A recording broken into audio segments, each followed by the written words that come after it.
Assalamu alaikum and very welcome to all of you for another session. Today we are going to discuss the recently held JKPSC Lecturer 10 plus 2 question paper. The exam was held in September 2025. So we are going to discuss that geography paper. I hope that you will get benefit from this paper and you will subscribe to this channel for future videos. Let us start today's session. There were total 120 questions, 100 questions asked by the examiner, and there were negative marking for this as well. The wrong answer was deducted by 0.25 marks for each wrong question. So let us start. First question was, consider the following pairs about demographic transition theory. Stage first, high birth and death rates. Stage second, a decrease in death rate but a continued high birth rate. Stage third, decline in birth rates and low death rates. How many pairs given above is are correctly matched? तो हमें बताना था कि इसमें से कौन कितने pairs correctly match है. जो अगर स्टेज फर्स्ट की हम बात करेंगे उसमें क्या था, high birth rates and death rates, ये बिल्कुल करेक्ट है. सेकंड स्टेज में जो डेथ रेट है वो कम होती है और बर्थ रेट कंटिन्यूसली हाई रहती है. स्टेज सेकंड जो ऑप्शन है ये भी करेक्ट है. स्टेज थर्ड में birth rates as well as there are low death rates. Option 3 is also correct. इसका जो करेक्ट आंसर है that is option C, all three. All three pairs are correct. उसके बाद second question, consider the following pairs regarding the transcontinental railways with their corresponding to ending stages. तो यहाँ पे railway lines दी गई है और हमें ये मैच द फॉलोइंग दिया गया था. हमें भी इसमें भी हमें ये बताना था कि इसमें कितने pairs करेक्ट है. पहला ऑप्शन है Trans Siberian railway line. Trans Siberian railway line, it connects Moscow to Beijing. Second is Trans Canadian railway line, Vancouver to Halifax. Third one was the Union and public railway line, New York city to San Francisco. Orient Express, Perth and Sydney. यहाँ पे अगर आप देखोगे जो first option है that is Trans Siberian railway line, ये जो option इसका जो कनेक्टिंग सिटीज़ है मॉस्को टू बीजिंग, ये गलत है क्योंकि ये ट्रांस साइबेरियन रेलवे लाइन जो है ये मॉस्को सिटी से स्टार्ट होती है और ये व्लादिवोस्टोक सिटी को कनेक्ट करती है. सेकंड वो इसका मतलब ये है कि ये ऑप्शन गलत है. दूसरा है trans Canadian railway line, Vancouver to Halifax, ये बिल्कुल सही है. और जो थर्ड ऑप्शन है the Union and Pacific railway line, ये जो Union and Pacific railway line है it is the first transcontinental railway road of the world. It connects New York city with San Francisco, ये करेक्ट ऑप्शन है. Third is fourth one was Orient Express, it is connecting Perth and Sydney, ये wrong option है क्योंकि ये जो Orient Express है it connects Paris and Istanbul. इसका जो करेक्ट ऑप्शन है that is only two pairs are correct, that is option that is second and third are correct, whereas first and fourth one is wrong because Trans-Siberian Railway Line connects Moscow and Vladivostok and Orient Express connects Perth, Paris and Istanbul. इसका जो correct option है that is option number B, only two pairs are correct. Question number third was, consider the following statements with reference to Eastern Ghats and Western Ghats. The highest peak of Western Ghats is Anamudi. The highest peak of Eastern Ghats is Mahendragiri. The Eastern and Western Ghats meet each other at the Nilgiri Hills. Which one of the following statement is or correct? ये भी इसमें भी हमें बताना था कि इन statements में कौन सा स्टेटमेंट करेक्ट है। फर्स्ट स्टेटमेंट जो है ये बिल्कुल करेक्ट है, the highest peak of Western Ghats is Anamudi. Second जो है, the highest peak of Eastern Ghats is Mahendragiri.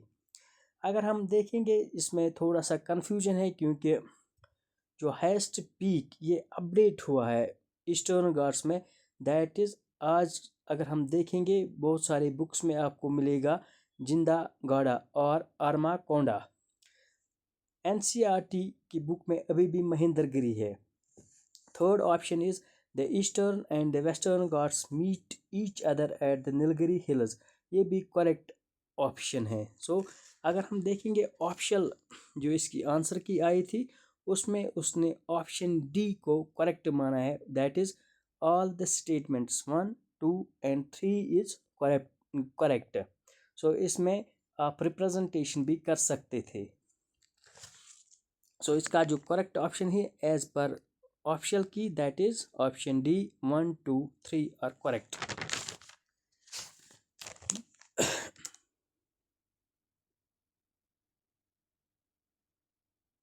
Then question number 4 was Mohorovicic discontinuity or Moho discontinuity continuity lies between which of the following?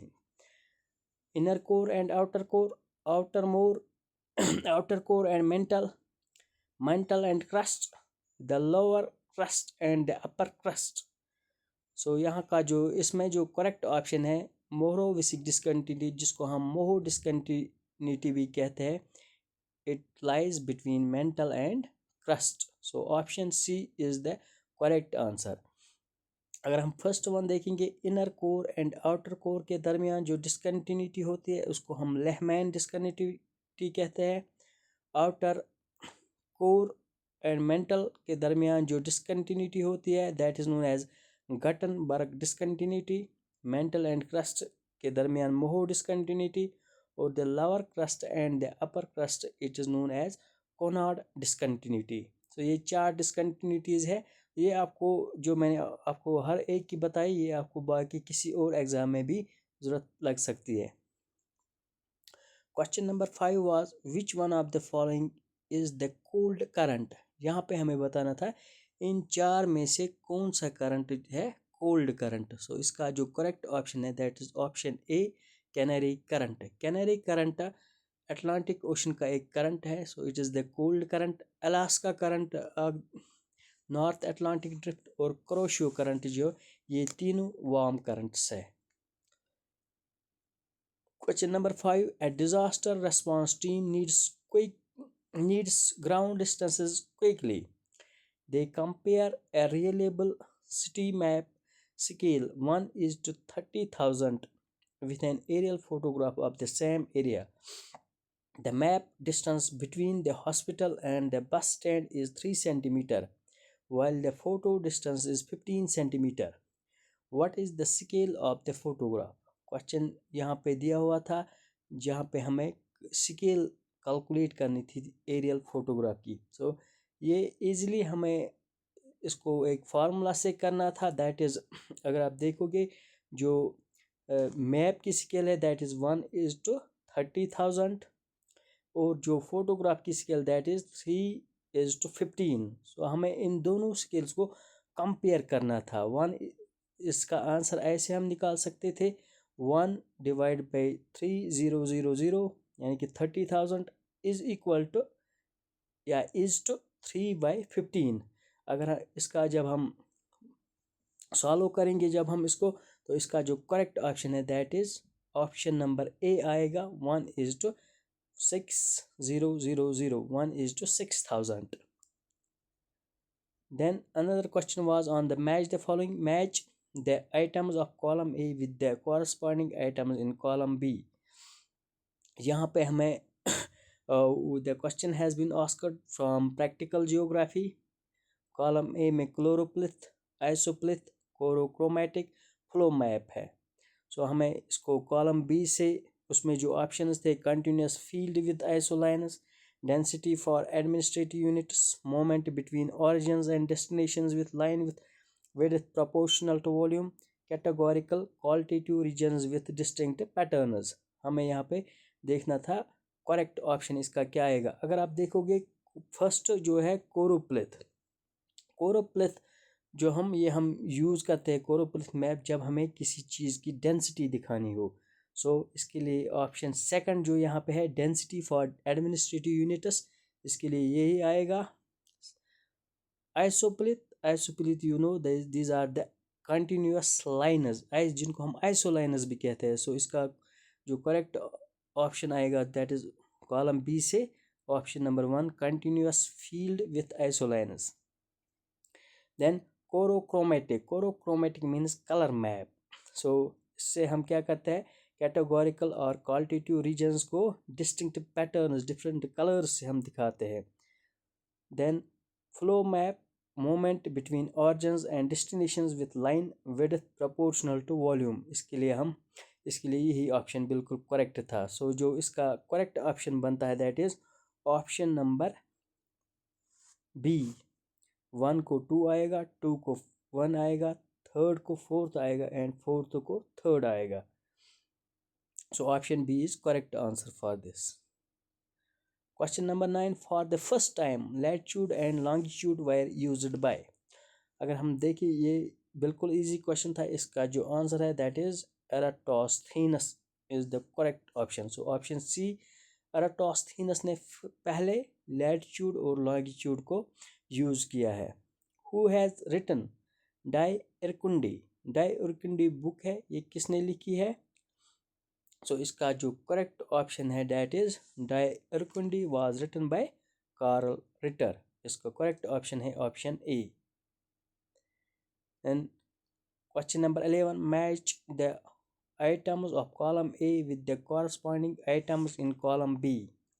सो यहाँ पे ये क्वेश्चन जो है ये projections के बारे में पूछा गया है। इसमें 4 प्रोजेक्शंस के करेक्टर प्रॉपर्टीज़ दी हुई है।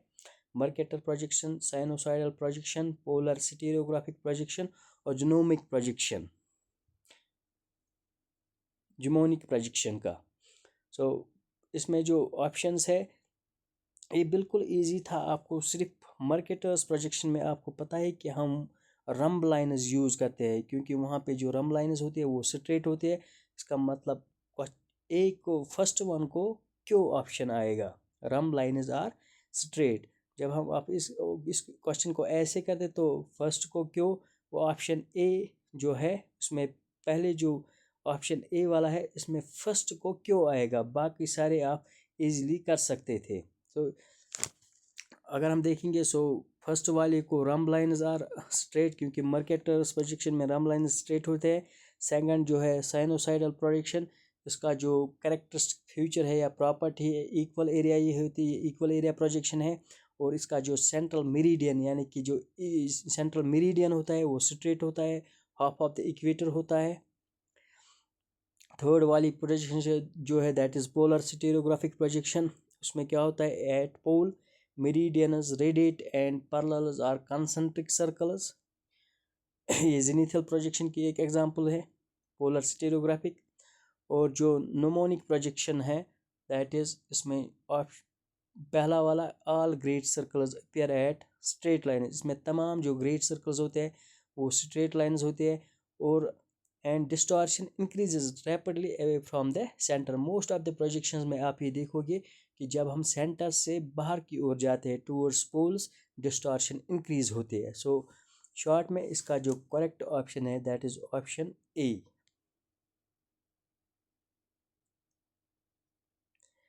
The concept of possibilism has been propounded by। concept of possibilism ये किसने दिया है। सो इसका जो करेक्ट ऑप्शन है that is Vidal de la Blache. Option A is the correct option. Karl ओसवार ने कल्चरल लैंडस्केप का कंसेप्ट दिया है। फ्रेडरिच रेडजल को फादर ऑफ ह्यूमन जियोग्राफी का कहा जाता है। उसने जो कंसेप्ट दिया है उसने अबाउट दिस उसने टर्म एक दी थी लेबनसुराम पॉलिटिकल जियोग्राफी में। उसमें उसने कहा था कि एक स्टेट को भी स्ट्रगल ऐसी ही करनी है जैसे एक ऑर्गेनिज्म स्ट्रगल करता है ज़िंदा रहने के लिए। Hartshorne is famous for areal concept of areal differentiation. So इसका क्वेश्चन नंबर 12 का जो करेक्ट ऑप्शन है that is option A Vidal de la Blache. Question number 13 for each statement 1 to 4 mark it true or false then choose the option correctly identifying the set of true statements। यहाँ पे हमें 4 statements दिए हुए हैं, हमें बताना था इनमें से कौन सा स्टेटमेंट करेक्ट है। In a raster model, features are stored as grid of cells. Smaller size increases resolution but also increases the storage।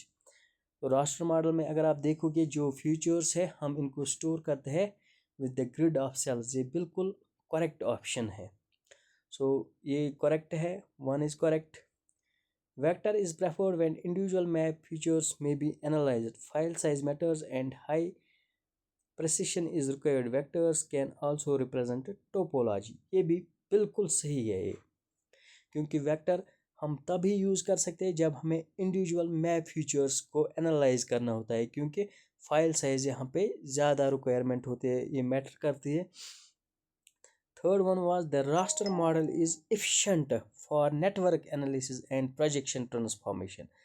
अगर आप देखोगे थर्ड ऑप्शन जो है ये इनकरेक्ट है, क्योंकि नेटवर्क एनालिसिस के लिए हम वेक्टर मॉडल का यूज़ करते हैं। इसने कहा है कि हम ये एफिशिएंट है, रास्टर मॉडल इसके लिए एफिशिएंट है, सो ये रॉन्ग है। Fourth option is the vector model is compatible with remote sensing imagery and efficient for representing high special variability. ये भी गलत है, क्योंकि वेक्टर मॉडल से हम हाई स्पेशल वेरिएबिलिटी नहीं दिखा सकते हैं। तो इसमें जो फर्स्ट 2 है that is 1 and 2 are correct. इसका जो करेक्ट ऑप्शन है दैट इज ऑप्शन बी।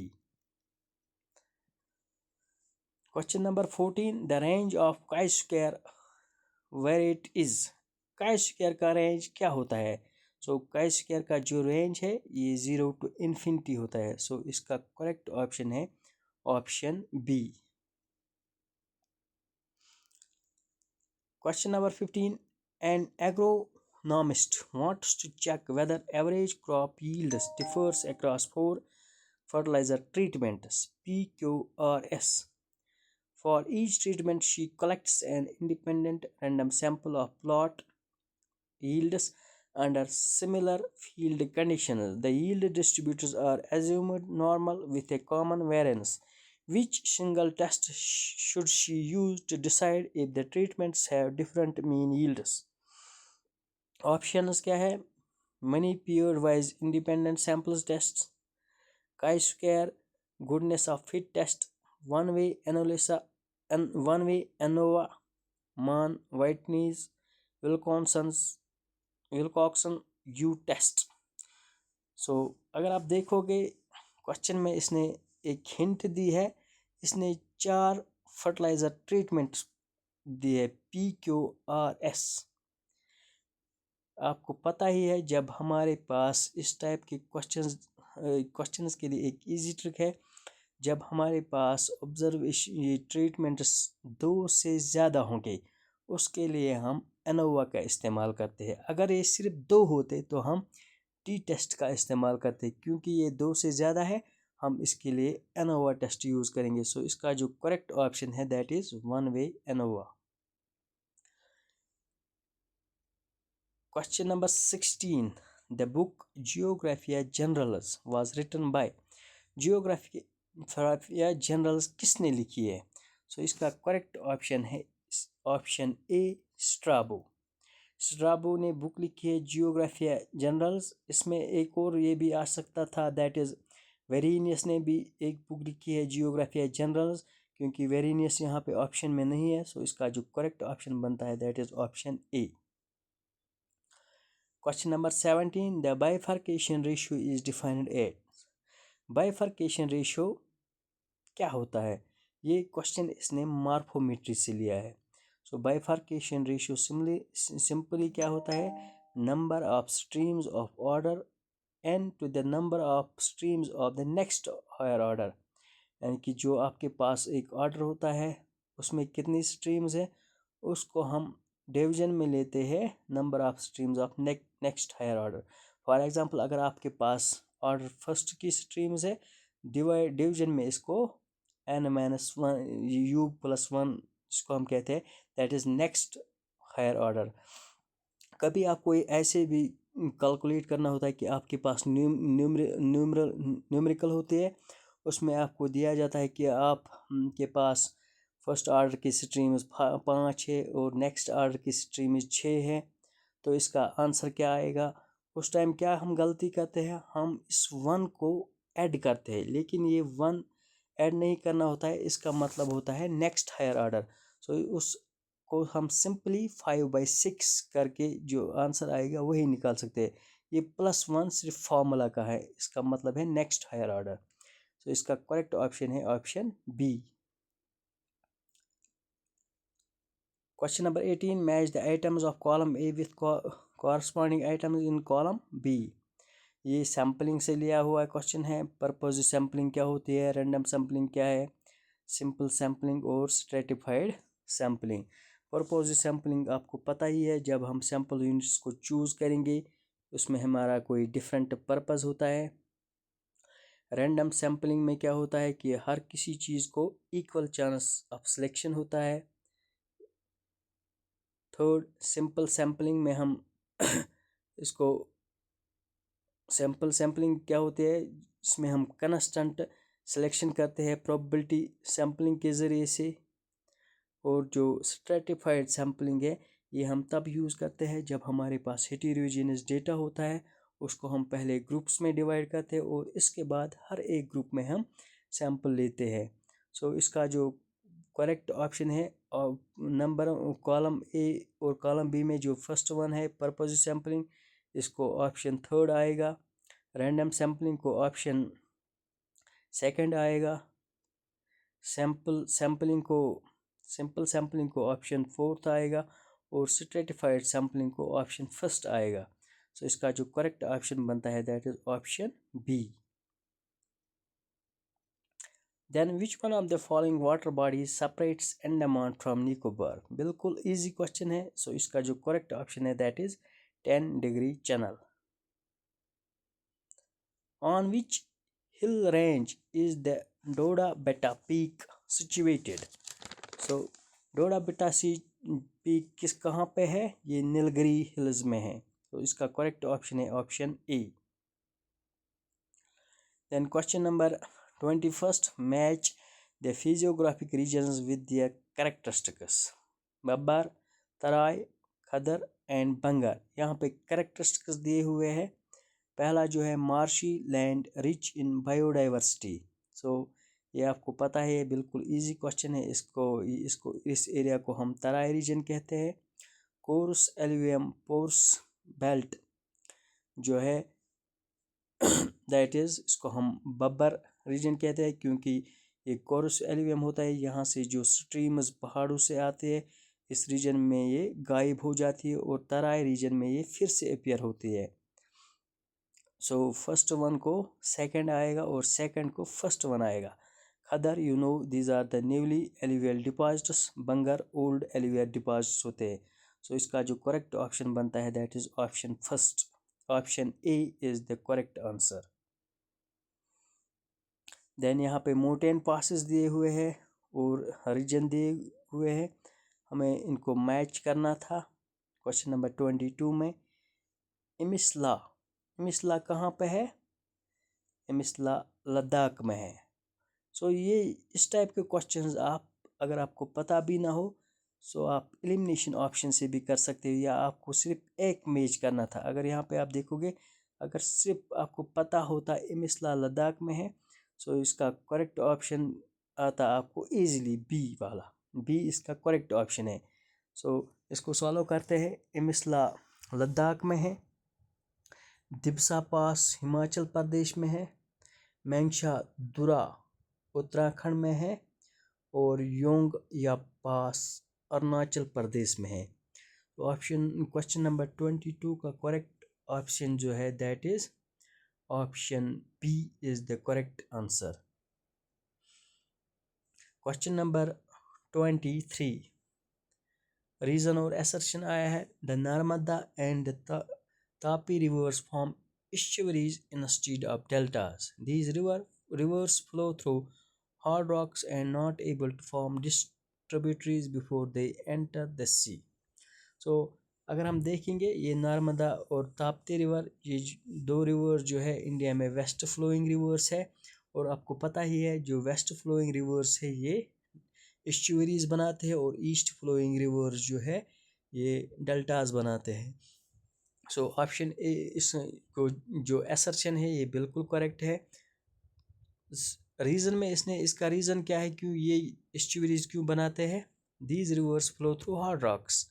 ये बिल्कुल सही है क्योंकि ये रिवर्स जो है ये रिफ्ट वैली के पास से गुजरते हैं, रिफ्ट वैली के थ्रू से वहाँ पे हार्ड रॉक्स है, इसीलिए जब ये समंदर में चले जाते हैं, ओशंस में चले जाते हैं, ये डिस्ट्रीब्यूटरीज नहीं बनाते हैं क्यों, और इनके ये हार्ड रॉक से फ्लो करते हैं, वहाँ से ये सेडिमेंट लोड कम लाते हैं, as a result they form estuaries. So both A and R are true and R is the correct explanation of A. इसका जो correct option है that is option A. Question number 24. Which jet stream is responsible for bringing western disturbances to northwestern India during winter?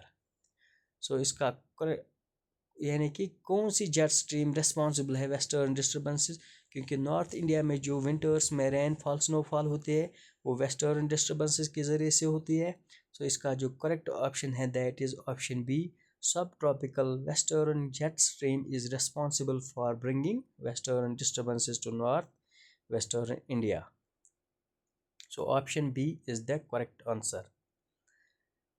Question number 25. Sandalwood is an example of. So sandalwood कहाँ पे पाई जाती है? Option C is the correct answer that is deciduous forest. Question number 26. The industry that is least dependent on location factors and can be set up in almost any region is known as. बिल्कुल simple सा question है, इसको हम foot loose industry कहते हैं, क्योंकि जो industry factors पे डिपेंड नहीं करती है, किसी भी जगह पे हम इसको एस्टैब्लिश कर सकते हैं, उसको हम फुट लूज इंडस्ट्री कहते हैं. Question number 27. Choose the correct assumptions made by Weber in his least cost theory.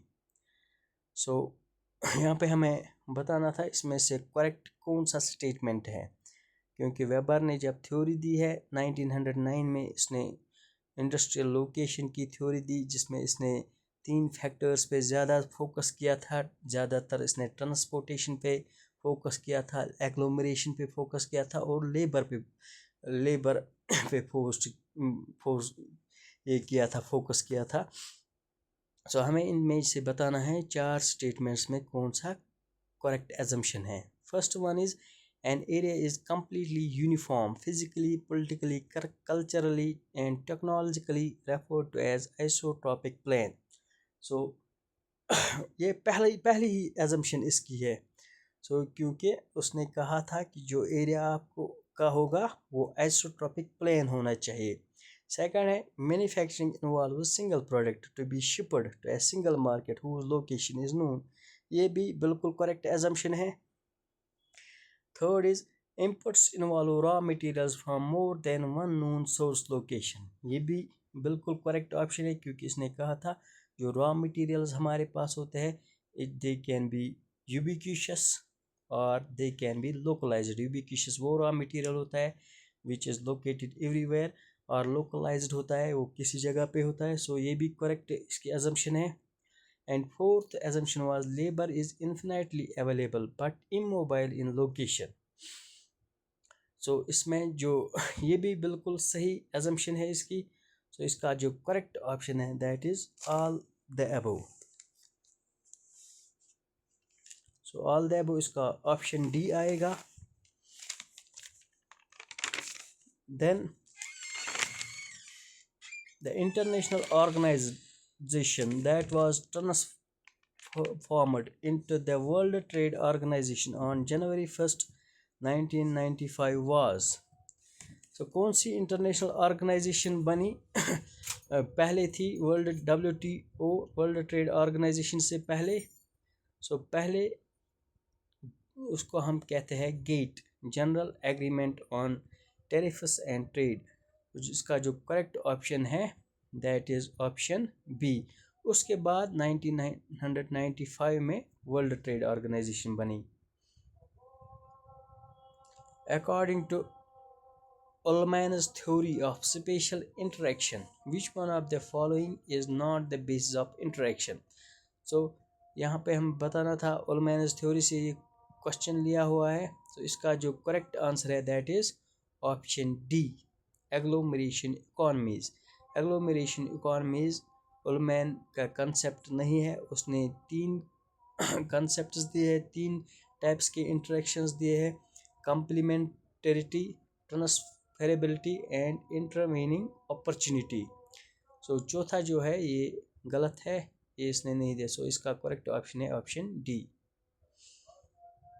उसके बाद question number 30, the fundamental law that serves as the theoretical foundation for the gravity model in special flow analysis is. So ये बिल्कुल easy question है। इसका option है option A. Answer है Newton's law of universal gravitation. इसी law से gravity model geography में आया है। Question number 31, the beta index in network connectivity analysis is defined as the ratio of number of nodes to the number of links in a network, the ratio of number of links to the number of nodes in a network, the difference between the number of links and nodes in a network, the sum of links and nodes divided by total possible connections। so इसमें जो option A और option B में इसमें confusion था थोड़ा सा, लेकिन इसका जो करेक्ट ऑप्शन है that is option B, the ratio of number of links to the number of nodes in a network. So option B is the correct answer. Question number 32, 32, Rostow theory के जो stage है, the key stage of economic growth that a society progresses through और Rostow ने अपनी theory में 5 stages दिए थे। So इसका सेकंड जो है, सेकंड ऑप्शन बी इसका करेक्ट आंसर है। पहला स्टेज है ट्रेडिशनल सोसाइटी, देन उसने दिया था preconditions for take off, third stage is take off stage, then drive to maturity, और फोर्थ है age of high mass consumption. तो उसने 5 स्टेजेस दिए हैं रास्ट्रो ने अपनी थ्योरी में, क्योंकि वो उसने थ्योरी में कहा था कि एक सोसाइटी जो है ये प्रोग्रेस करती है इन स्टेज से। पहले ट्रेडिशनल सोसाइटी होती है और अपना लास्ट में age of high mass consumption होता है। सो इस ऑप्शन बी इसका करेक्ट आंसर है। Option 33, the concept of growth pole was developed in 1955 by. Growth pole जो है ये कंसेप्ट 1955 में किसने डेवलप किया है? ग्रोथ पोल का जो कंसेप्ट है ये डेवलप किया है फ्रांसिस फ्रॉक्स ने। सो ये फ्रांसिस फ्रॉक्स का कंसेप्ट है, लेकिन जियोग्राफी में इसको अप्लाई किया था बॉडविले ने। तो शॉर्ट में इसका जो करेक्ट ऑप्शन है that is option B, Francis Perroux. So R P. Mishra ने भी ग्रोथ फोकाई का कंसेप्ट दिया है। वाल्टर क्रिस्टलर ने सेंट्रल प्लेस थ्योरी दी है।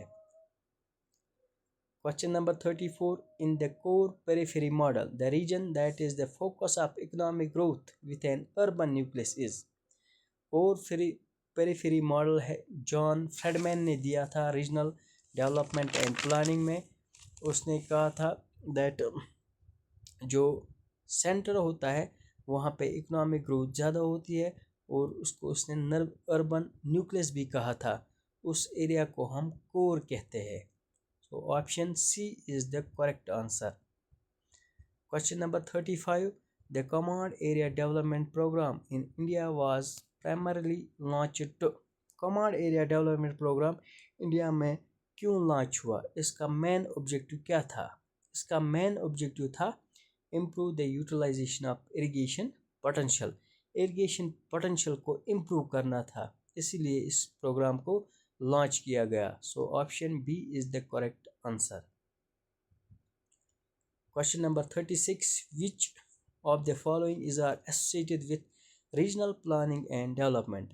इन 3-4 थ्योरीज दी हुई है, अब हमें बताना था कि इन 4 में से कौन सी थ्योरी रीजनल प्लानिंग और डेवलपमेंट के रिलेटेड है। रास्टो स्टेज ऑफ ग्रोथ मॉडल, ये बिल्कुल सही है। ग्रोथ पोल थ्योरी भी है, कोर पेरिफेरी मॉडल भी है, लेकिन जो माल्थुसियन थ्योरी है ये रीजनल प्लानिंग से रिलेटेड नहीं है, ये एक पॉपुलेशन थ्योरी है। सो इसमें जो फर्स्ट 3 ऑप्शन है that is option number C, 1, 2 and 3 are correct. Question number 37, the San tribe is native to which part of the world. San tribe कहाँ पे पाया जाता है? सैन ट्राइब्स को बुशमैन भी कहा जाता है, ये साउथ अफ्रीका का ट्राइब है। सो इसका जो करेक्ट ऑप्शन है that is option B, southern Africa. Question number 38, बिल्कुल सिंपल क्वेश्चन, रिमलैंड थ्योरी किसने दी है ग्लोबल जियोपॉलिटिक्स में? सो रिमलैंड थ्योरी दी है एन.जे. स्पाइकमैन ने। सो इसका करेक्ट ऑप्शन है ऑप्शन सी। महान ने सी पावर थ्योरी दी है, जिसमें उसने कहा था जो सी लेन्स है, sea lanes are crucial for global influence.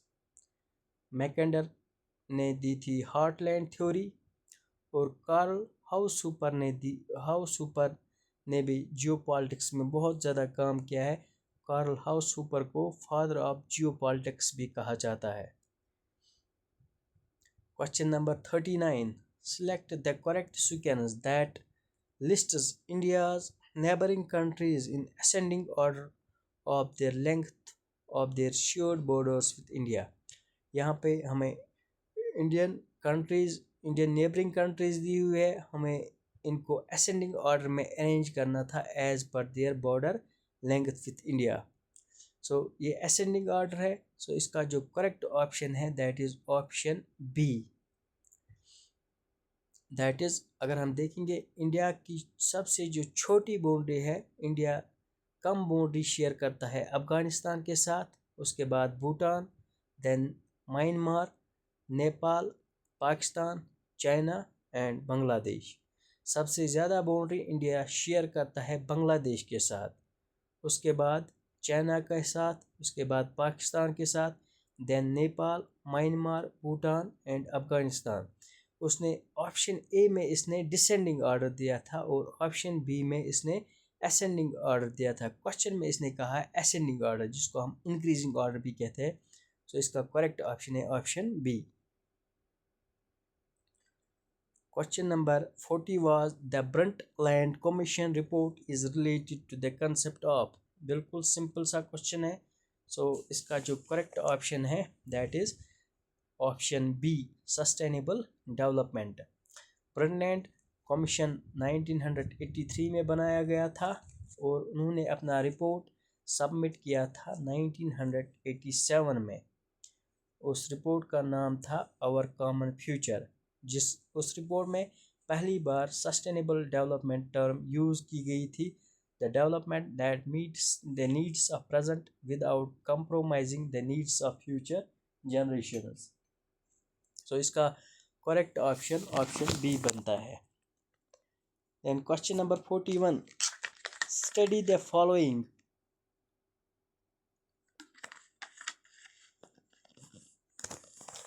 Question number 41, study the following statements about the interior of the earth and select the correct codes given below। यहाँ पे हमें इंटीरियर ऑफ द अर्थ के बारे में question पूछा गया है और हमें बताना था इन 4 स्टेटमेंट्स में से कौन सा स्टेटमेंट करेक्ट है। Temperature increases from the surface towards the Earth's interior at the average rate of 1 degree for every 32 meters। ये बिल्कुल सही है, क्योंकि जब हम अर्थ के इंटीरियर में जाते हैं, अर्थ सरफेस से नीचे की ओर जाते हैं, सो एवरी 32 मीटर्स जब हम नीचे जाते हैं डेप्थ में, सो टेम्परेचर 1 डिग्री इंक्रीज होता है। सो ये बिल्कुल सही है। Second is the outermost layer of the earth is largely composed of silica and aluminum. जो outermost layer earth का है ये सिलिका और अल्युमिनियम का बना हुआ है, ये भी बिल्कुल सही है। इसको हम सेल भी कहते हैं, SIAL, sial which stands for silica and aluminum. Question number third, इसका option third, the core has a density of 10 to 12 gram per cubic centimetre. ये भी बिल्कुल सही है क्योंकि जो कोर की डेंसिटी है वो ज़्यादा है as compare to crust and mantle. Earthquake waves travels at a uniform speed in the Earth's interior. So option 4 जो इसने दिया है, जो earthquake waves है ये यूनिफॉर्म स्पीड में चलती है अर्थ्स इंटीरियर में, ये गलत है क्योंकि जो earthquake waves है ये डिफरेंट स्पीड्स में चलती है अर्थ्स इंटीरियर में। सो इसके जो फर्स्ट 3 ऑप्शंस है वो करेक्ट है और फोर्थ वन इनकरेक्ट है। सो इसका करेक्ट आंसर आएगा option B, 1, 2 and 3 are correct. Question number 42. Simlipal National Park is situated in which state of India? Simlipal National Park कहाँ पे है? इसका करेक्ट ऑप्शन है option C, that is Orissa. Simlipal national park Orissa में है। Question number 43, consider the following statements. Reason assertion question है। Assertion क्या है? The equatorial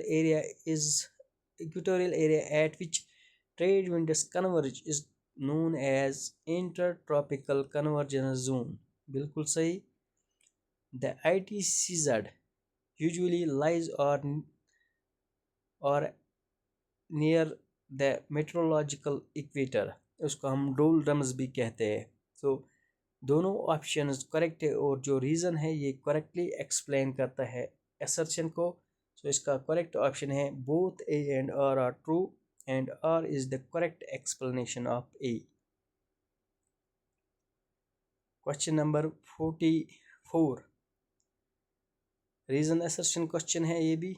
the sea water is more saline in tropical areas. So then salinity of sea water is dependent on temperature and fresh water mixing. So ये भी correct है। दोनों जो statements दिए हुए हैं असर्शन और रीज़न दोनों करेक्ट है और रीज़न असर्शन को करेक्टली एक्सप्लेन करता है क्योंकि जो सी वाटर है ये ज़्यादा सेलाइन होता है ट्रॉपिकल रीजन्स में, वहाँ पे वर्टिकल रेज होती है, वहाँ पे टेम्परेचर ज़्यादा रहता है और दूसरा रीज़न ये है कि वहाँ पे क्लाउडनेस कम होती है और मेजर रिवर्स वहाँ पे नहीं है। और दूसरा जो इसने दिया था salinity of sea water is dependent on temperature, हाँ ये सही है क्योंकि जब टेम्परेचर ज़्यादा होगा सैलिनिटी ज़्यादा होती है। ओ एंड फ्रेश वाटर मिक्सिंग, इसलिए जो रिवर्स जहाँ पे रिवर्स मीट करते हैं ओशंस को वहाँ पे सैलिनिटी कम होती है। So correct both A and R are true and R is the correct explanation of A। यही इसका आंसर आएगा। Question number 45, the Suez canal connects. Suez canal किन दो ओशन बॉडीज को कनेक्ट करती है? तो इसका करेक्ट ऑप्शन है option D, Mediterranean sea with red sea. Suez canal जो है ये मेडिटेरियन सी को कनेक्ट करती है रेड सी के साथ, ये इंडियन ओशन में है।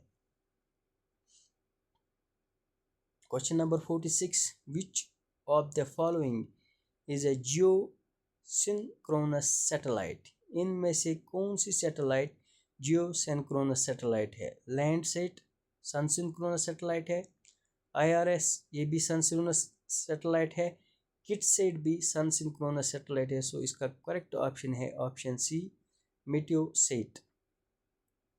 Question number 47, page concept is associated with.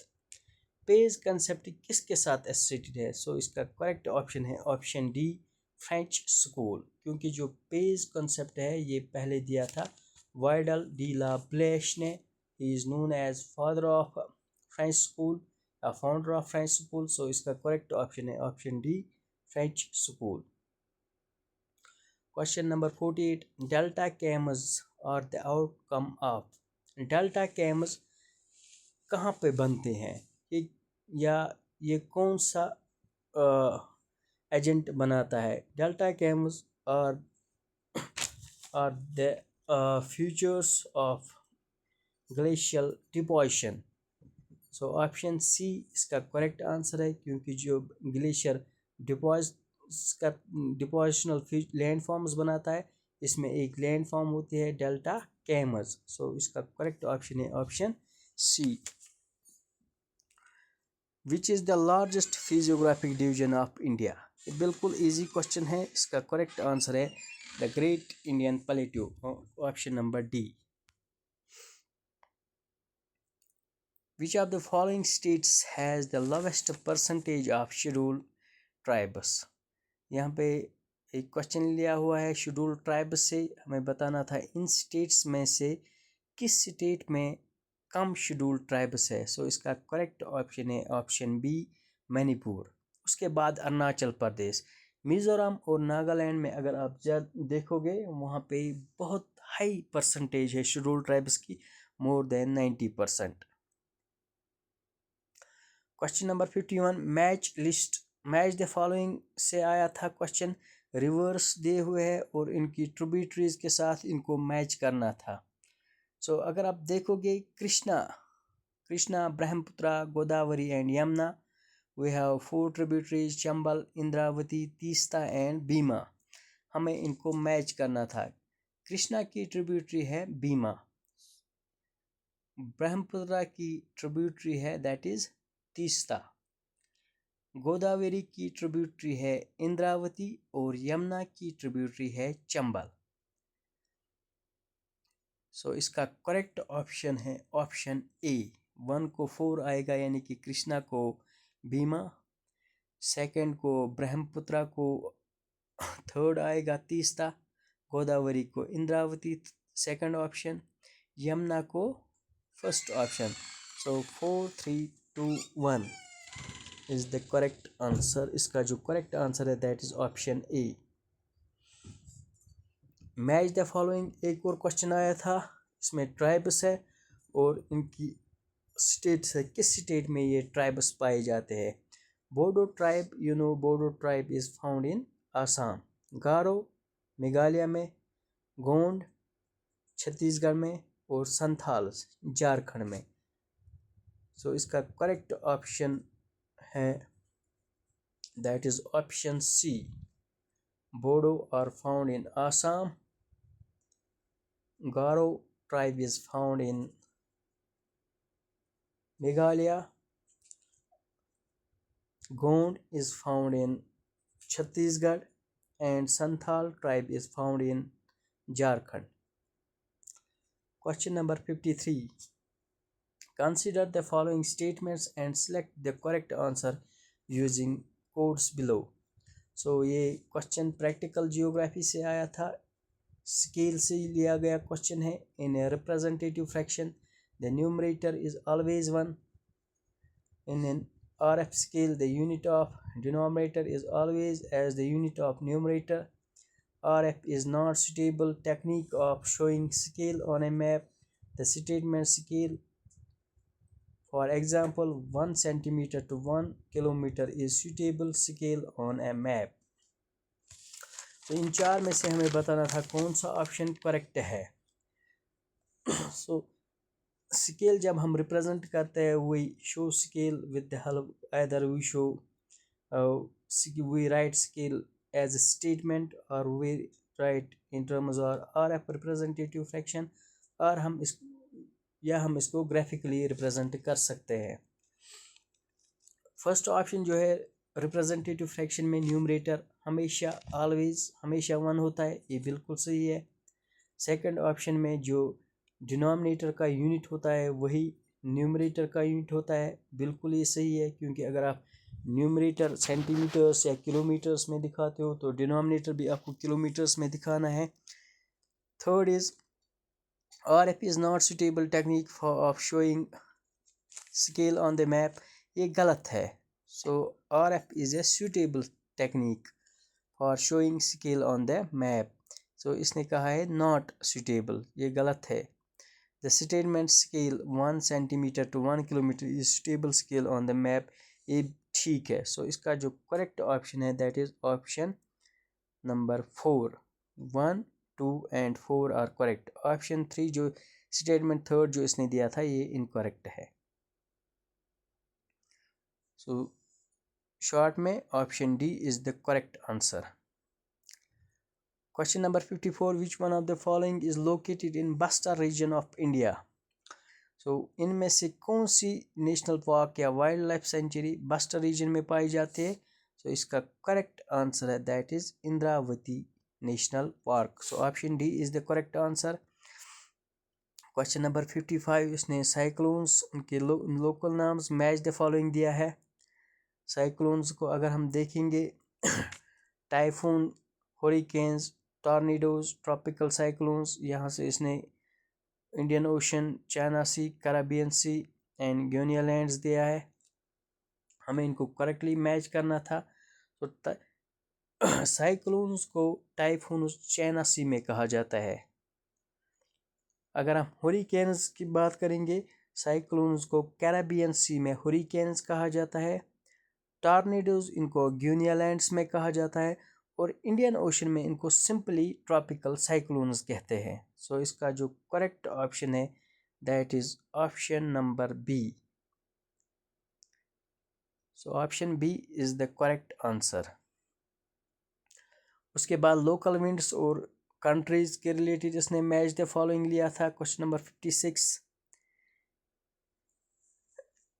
Ghibli, Chinook, Leveche and Chile. These are the 4 local winds. List second countries में Spain, Libya, USA and Tunisia उसने दिया था। तो हमें इनको मैच करना था।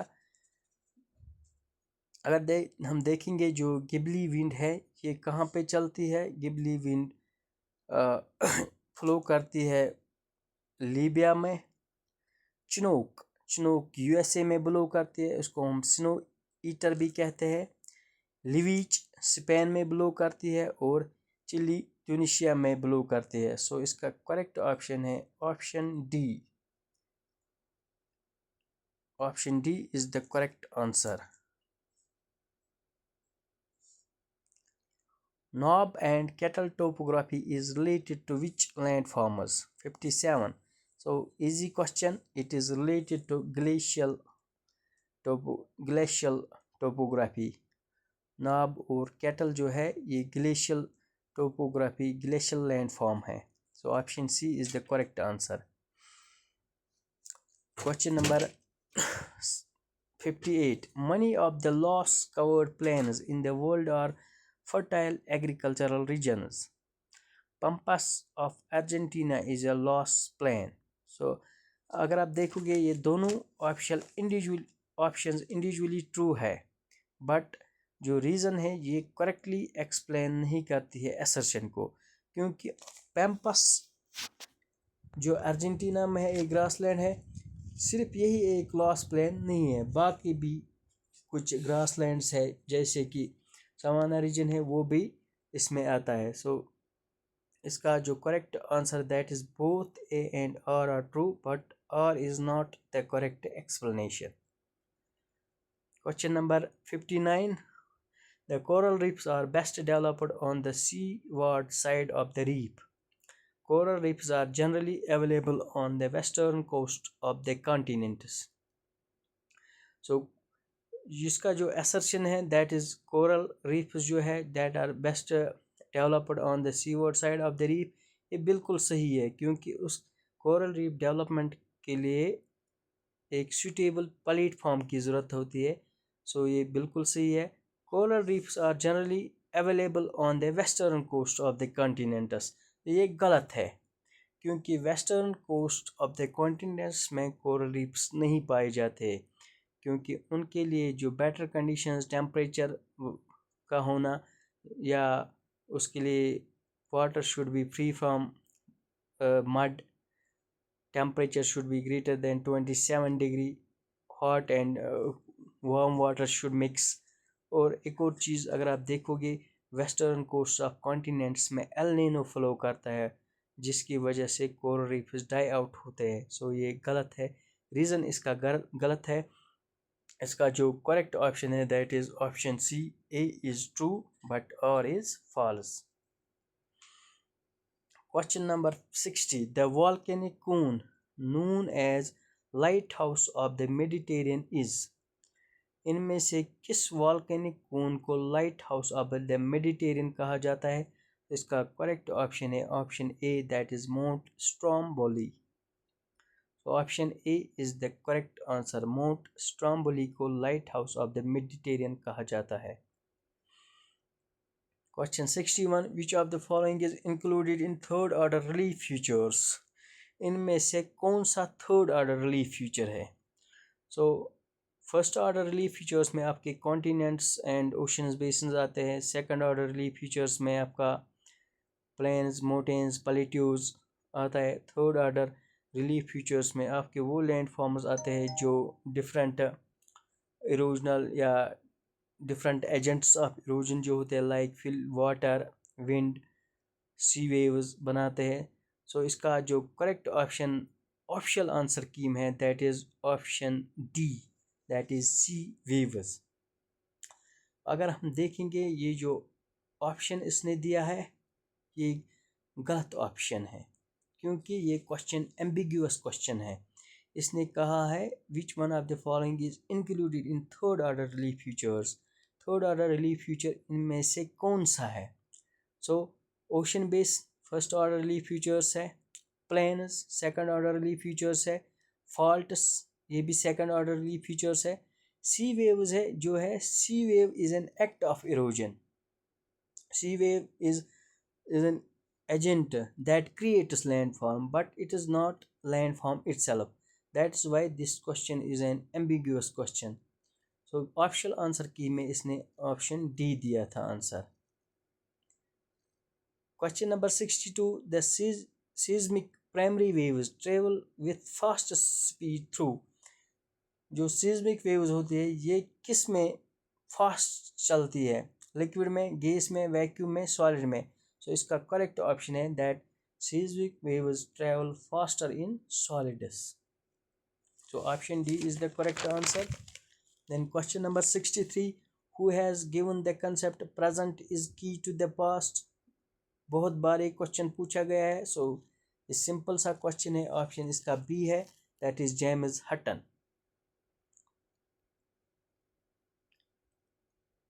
BRICS has recently expanded with members and partner countries, which is true। BRICS जो है ये एक ऑर्गेनाइजेशन है जिसमें ये पहले 5 कंट्रीज थी और BRICS ने अपनी मेंबरशिप पार्टनरशिप अब एक्सपेंड की है। हमें बताना था कौन सी कंट्री है जिन्होंने इसकी रिप्रेजेंटेशन ली है। उसमें जो करेक्ट ऑप्शन है that is option A, Iran, Egypt, Ethiopia और यूएई ने अब इसमें पार्टनरशिप ली है।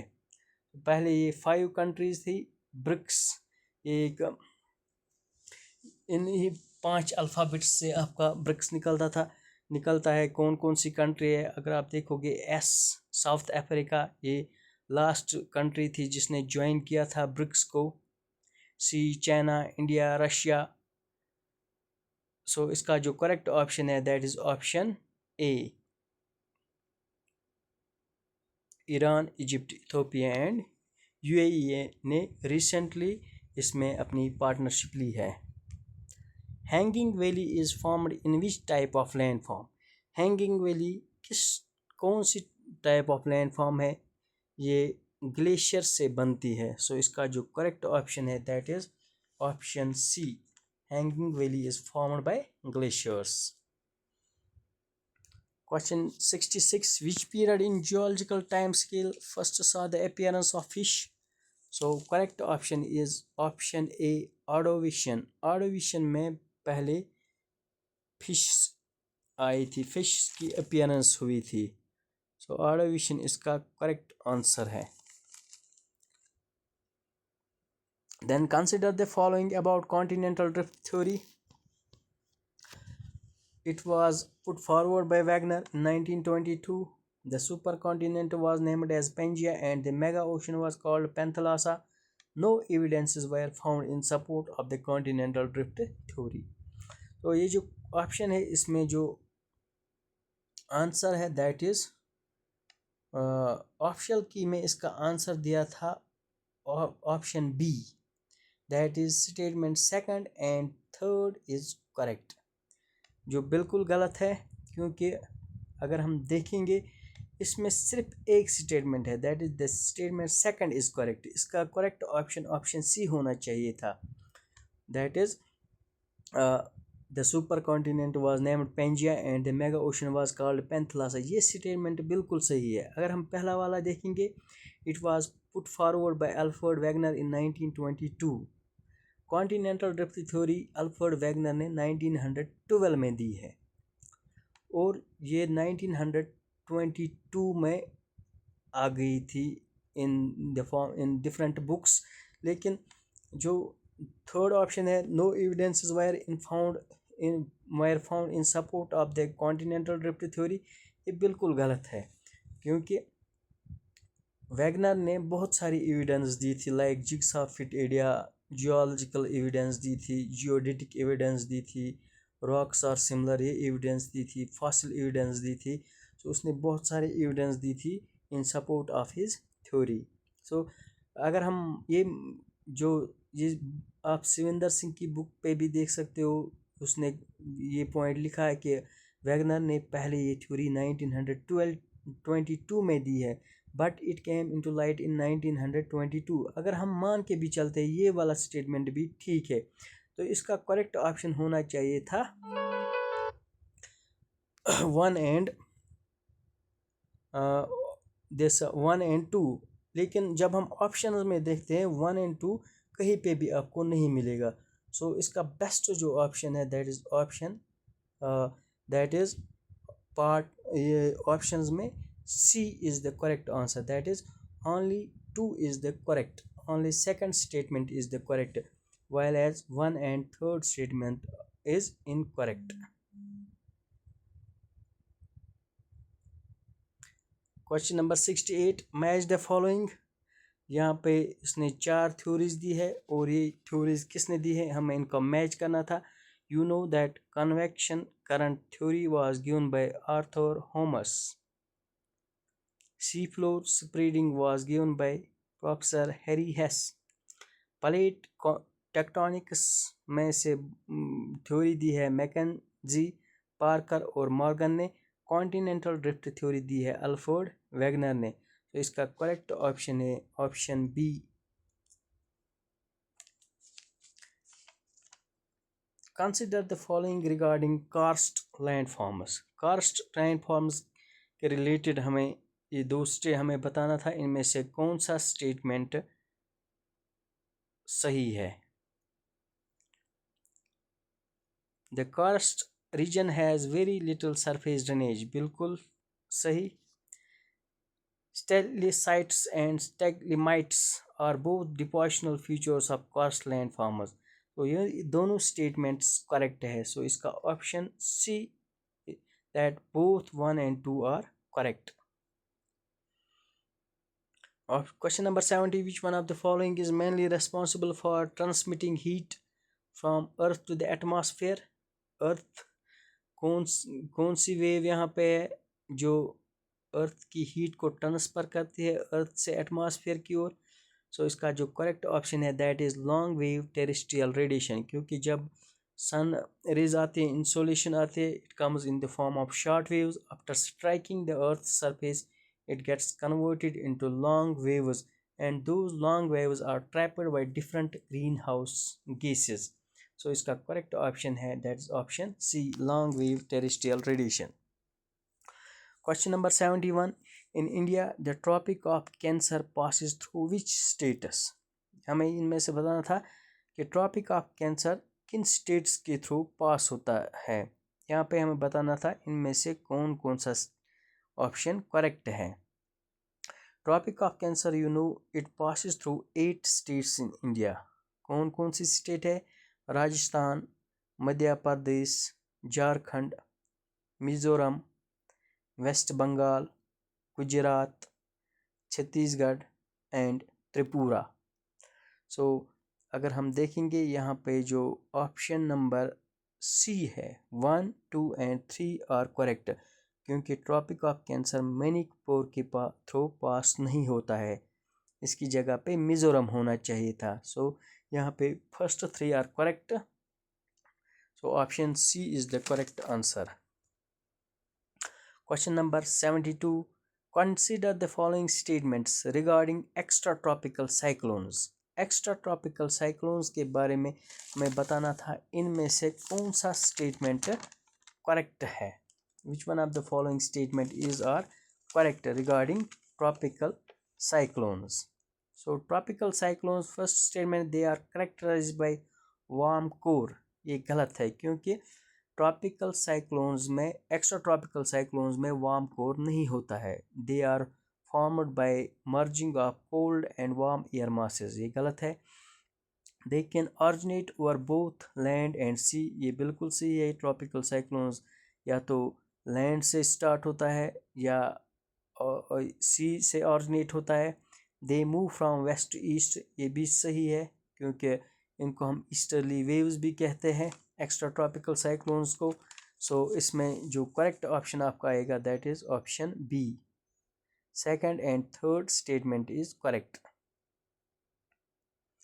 Consider the following statements।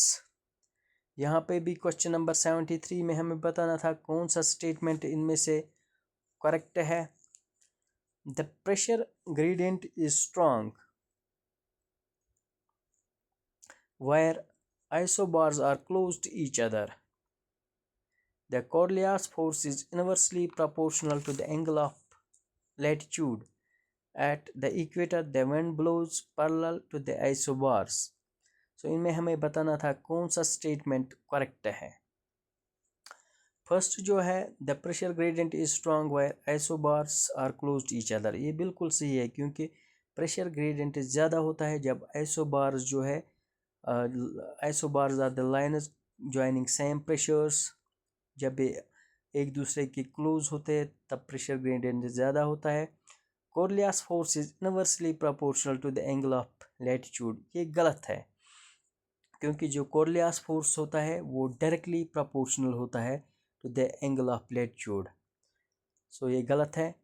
Eight the equator the winds blows perpendicular to isobars, so ये बिल्कुल सही है क्योंकि इक्वेटर पे विंड्स परपेंडिकुलर आइसोबार्स को ब्लो करते हैं और जब इक्वेटर के आगे हम चले जाते हैं towards poles, these winds the angle gets deflected, angle change होता है due to Coriolis force. So इसका जो करेक्ट ऑप्शन है that is option number, correct option is B, 1 and 3 is correct. Option second इसमें इनकरेक्ट है क्योंकि जो कोरिलियास force होता है ये डायरेक्टली प्रोपोर्शनल होता है। 74 blue collar workers are associated with, so blue collar workers किनको कहा जाता है। सो इसका ये सिंपल सा क्वेश्चन है, blue collar workers are associated with secondary activities. Primary activities के साथ जो वर्कर्स एसोसिएट होते हैं उनको हम रेड कॉलर वर्कर्स कहते हैं। टेरिशरी एक्टिविटीज़ के साथ जो वर्कर्स एसोसिएट होते हैं उनको हम वाइट कॉलर कहते हैं और क्विनरी एक्टिविटीज़ के साथ जो वर्कर्स एसोसिएट होते हैं उनको हम गोल्ड कॉलर वर्कर्स कहते हैं।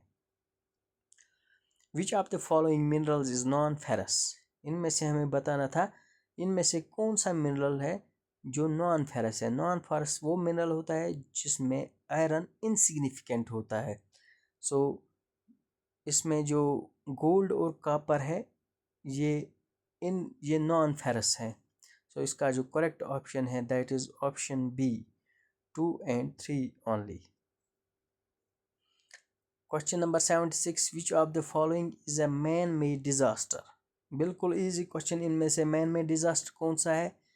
वॉल्केनिक इरप्शन नेचुरल है, हरिकेन भी नेचुरल है, फ्लड भी नेचुरल है। सो डैम फेलियर जो है ये एक मैन मेड डिजास्टर है।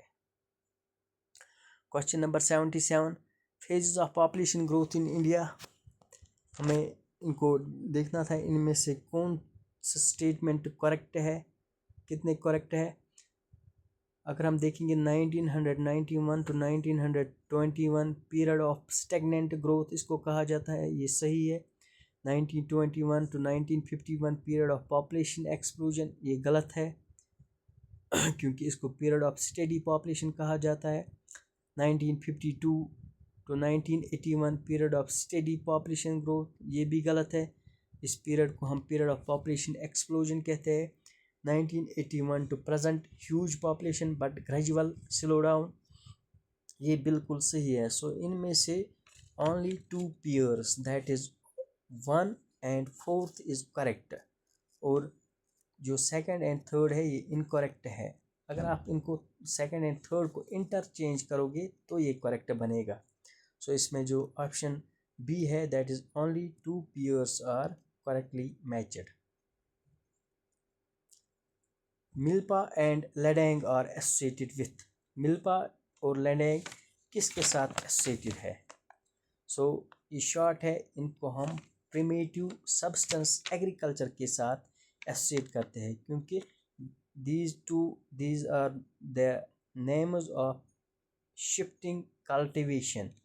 मिल्पा शिफ्टिंग कल्टीवेशन को हम सेंट्रल अमेरिका या मैक्सिको में मिल्पा कहते हैं। मलेशिया और इंडोनेशिया में शिफ्टिंग कल्टीवेशन को लेडेंग कहते हैं। सो 78th क्वेश्चन को ऑप्शन ए करेक्ट आंसर है। कंसिडर द फॉलोइंग पेयर्स, यहाँ पे आपको ऑयल रिफाइनरी दी हुई है और हमें लोकेशन दी हुई है, हमें बताना था इनमें से कितने पेयर्स करेक्टली मैच्ड है। टाटीपका उड़ीसा में है, ये गलत है क्योंकि जो टाटीपका ऑयल रिफाइनरी है ये आंध्र प्रदेश में है। पारादीप उड़ीसा में है, इसने कहा है अरुणाचल प्रदेश में, सो ये भी इनकरेक्ट है। कोयाली गुजरात में, बिल्कुल ठीक। और बोनगेगोन आसाम में है, ये भी ठीक है।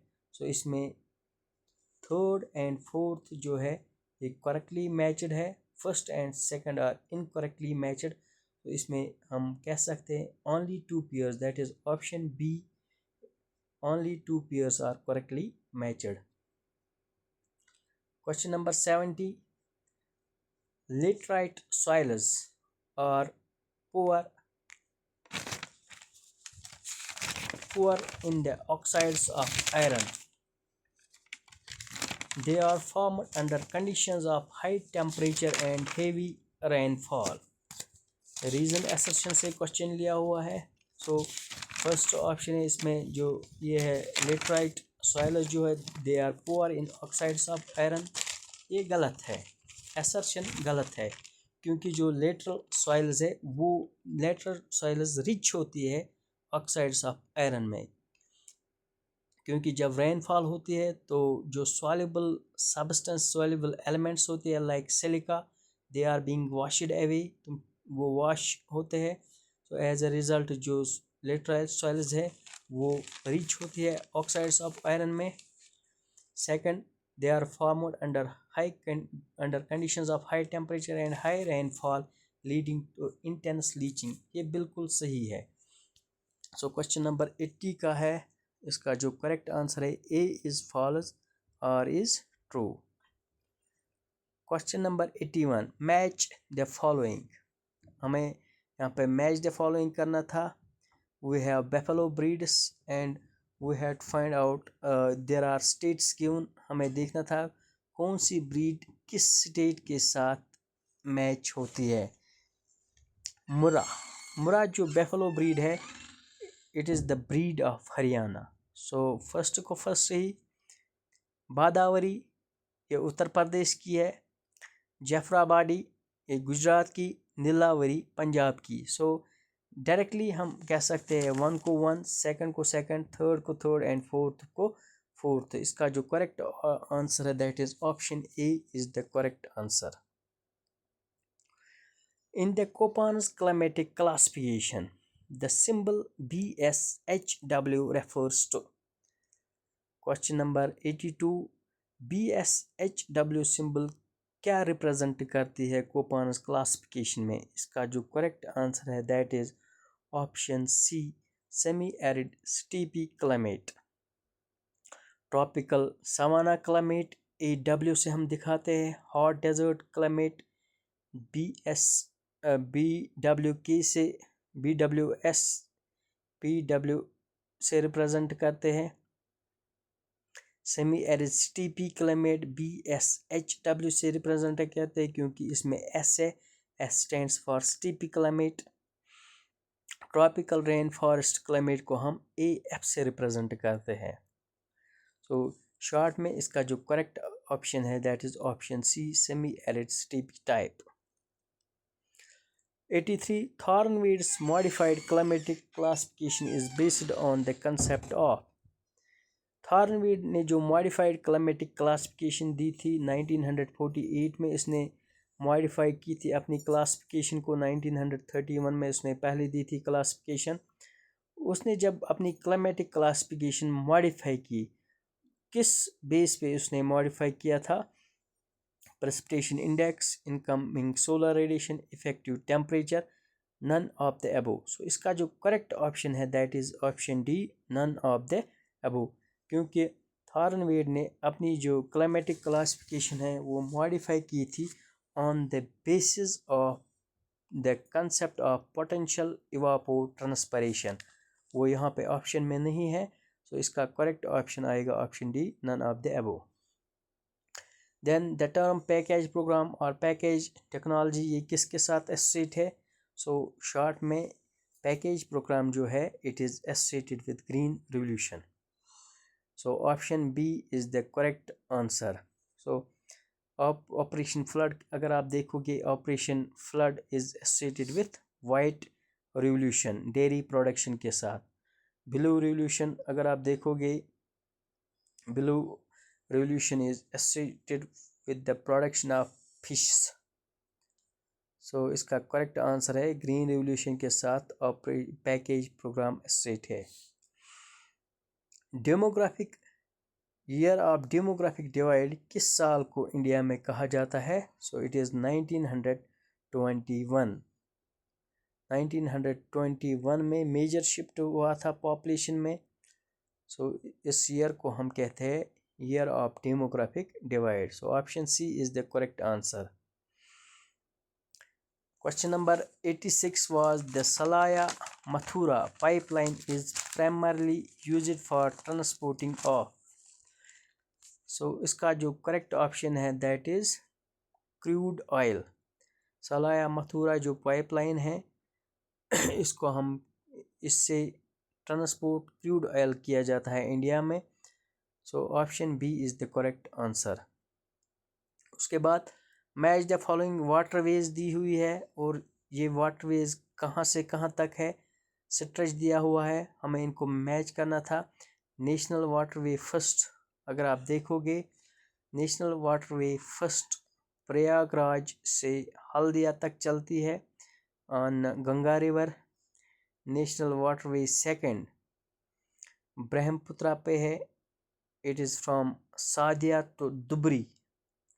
नेशनल वाटरवे थर्ड जो है it is from Kottapuram to Kollam. And national waterway fourth जो है it is from Kakinada to Pondicherry. So इसका जो करेक्ट ऑप्शन बनता है that is option D is the correct answer. Question number 88 which Indian state are covered under the desert development program। इनमें से आपको बताना था कौन सी स्टेट है इनमें से जो डेजर्ट डेवलपमेंट प्रोग्राम के अंडर है। So there are 8 states which have been covered under desert development program।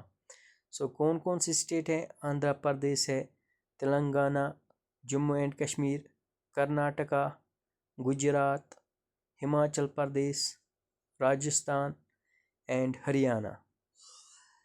So these 8 states are covered under DDP Desert Development Program in India। So इसका जो correct option बनता है that is all the above। Option D is the correct answer। Question number 89 which cash crop requires temperatures between temperatures between यहाँ पे थोड़ा सा miss हुआ है 21 to 30 degree and annual rainfall 50 to 100 centimetres. So इसके लिए जो इसका जो करेक्ट ऑप्शन है दैट इज़ कॉटन। कॉटन के लिए ज़रूरी है जो टेम्परेचर रेंज होना चाहिए वो 21 से 30 डिग्री तक होना चाहिए और एनुअल रेनफॉल जो है 50 to 100 सेंटीमीटर। ये कंडीशंस अगर आप देखोगे दीज कंडीशंस, इसमें एक और कंडीशन ज़रूरी है that is black soil. Black soil में कॉटन की कल्टीवेशन ज़्यादा अच्छी होती है। So that is why cotton is mostly found in Deccan plateau region, Indian peninsular reason, क्योंकि ये कंडीशंस वहाँ पे सूटेबल है। सो इस क्वेश्चन का जो करेक्ट आंसर है that is option A. Which river basin is called roof of India? Roof जो रीजन है ये actually it is found in Germany. So India में छोटा नागपुर प्लेट्यू जो है उसको रूफ ऑफ इंडिया कहा जाता है, या शॉर्ट में इसने छोटा नागपुर यहाँ पे नहीं दिया हुआ है, तो यहाँ पे इसने दामोदर रिवर की बात की है। तो Damodar basin is known as roof of India. Which one of the following hills form the northeastern edge of the Choto Nagpur Plateau? Question number 91. सो इसका करेक्ट ऑप्शन है ऑप्शन सी, राजमाल हिल्स जो है ये छोटा नागपुर प्लेटो के नॉर्थ ईस्टर्न में है। So they form the north eastern ridge. So option C, Rajmahal hills is the correct option. Question number 92. Consider the following statements. The hill area development program was started in the fourth 5-year plan. The main objective was to harness hydropower potential in the hill states. Hill area programme start हुआ है 4th 5-year plan में। इसका जो reason है that is इसका main मकसद था harness hydropower potential करना, क्रिएट करना, हाइड्रो इलेक्ट्रिसिटी क्रिएट करना हिली स्टेट्स में। सो इनमें से हमें बताना था कौन सा स्टेटमेंट ट्रू है। सो ये क्वेश्चन जो है इसमें जो फर्स्ट स्टेटमेंट है इट इज़ ट्रू, क्योंकि ये स्टार्ट हुआ था 4th 5-year प्लान में, लेकिन इसके इम्प्लीमेंटेशन 5th 5-year प्लान में हुई है। सो हम we can say that option A is the correct. मगर इसका जो मेन ऑब्जेक्टिव है दैट इज़ इसने जो क्वेश्चन में दिया है हाइड्रो पावर पोटेंशियल का, नहीं, ये गलत है, क्योंकि इसका जो मेन ऑब्जेक्टिव है it is that is related to hilly regions like afforestation, like using the resources of hilly regions. Hydropower इसका ऑब्जेक्टिव नहीं था। सो ए इज ट्रू और is false. Option C is the correct answer. Question number 93. Match the states with their population density. Population से एक question आया था, population density के related एक क्वेश्चन आया था, हमें स्टेट्स करना को मैच करना था with their population density. So यहाँ पे अगर हम देखेंगे सबसे ज़्यादा जो डेंसिटी है वो कहाँ पे है, it is found in Bihar 1102 persons पर स्क्वायर किलोमीटर। उसके बाद सेकंड मोस्ट नंबर पे वेस्ट बंगाल 1029 पर्सन्स पर स्क्वायर किलोमीटर। केरला की जो पॉपुलेशन डेंसिटी है इट इज़ 859 और यूपी की पॉपुलेशन डेंसिटी है 828। तो इसका करेक्ट ऑप्शन जो है that is option A, Bihar को।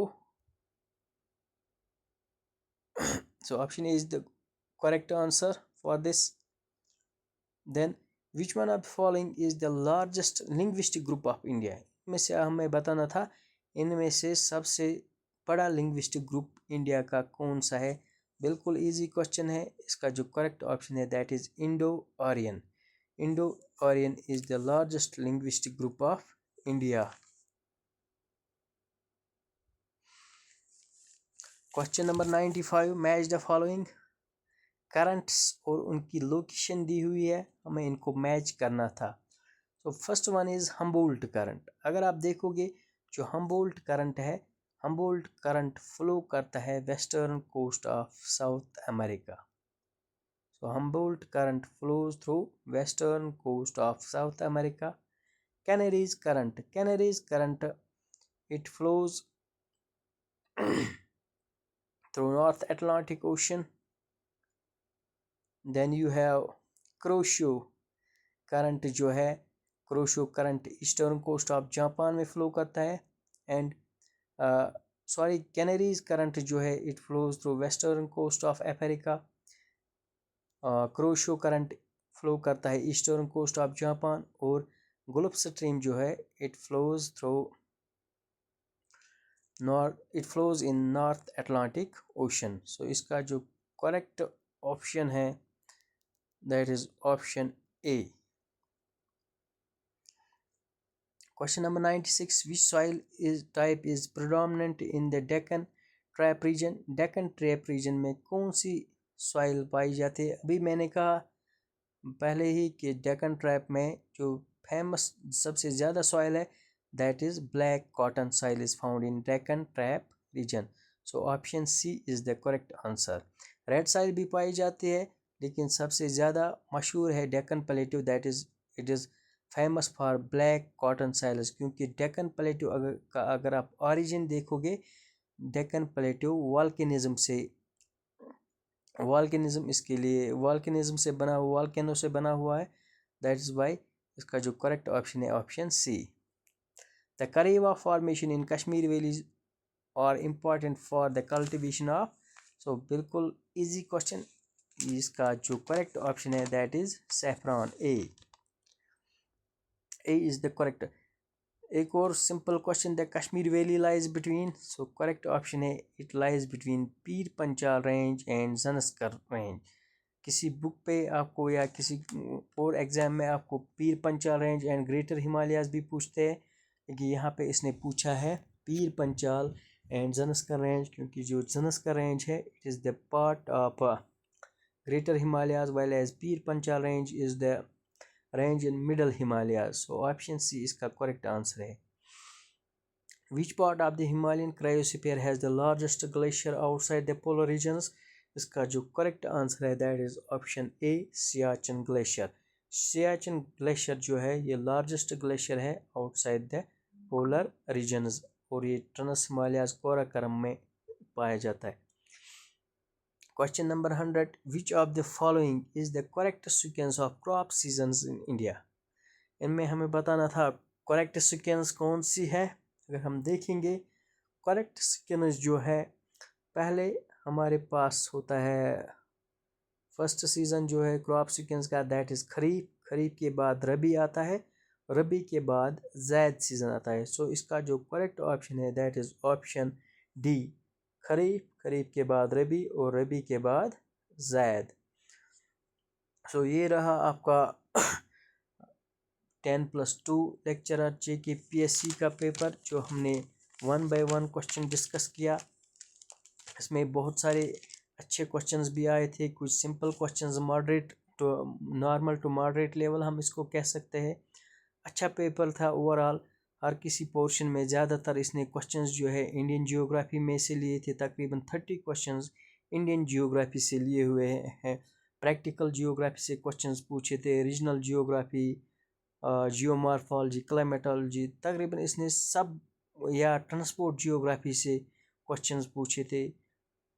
ओवरऑल इसने सारे पोर्शंस टच किए थे. सो आई होप कि आपको इसकी जो डिस्कशन में आपने कुछ सीखा होगा. एंड आपकी सजेशंस अगर कोई कुछ भी हो तो आप कमेंट बॉक्स में सजेस्ट हमें कर सकते हो कि हमें आगे क्या करना चाहिए. और मुझे उम्मीद है कि आप इस चैनल को सब्सक्राइब करेंगे और शेयर, इन वीडियोस को शेयर करेंगे. सब्सक्राइब जब आप करोगे तो बेल आइकन पे आपको क्लिक करना है, ताकि आपको अगले वीडियोस भी आ सके. और हम कोशिश करेंगे कि हर कोई पेपर UGC नेट से लेके कोई भी असिस्टेंट प्रोफेसर तक जो भी पेपर है हम उनको डिस्कस करेंगे एक एक करके. सो अल्लाह हाफिज़. Thank you very much for watching this video.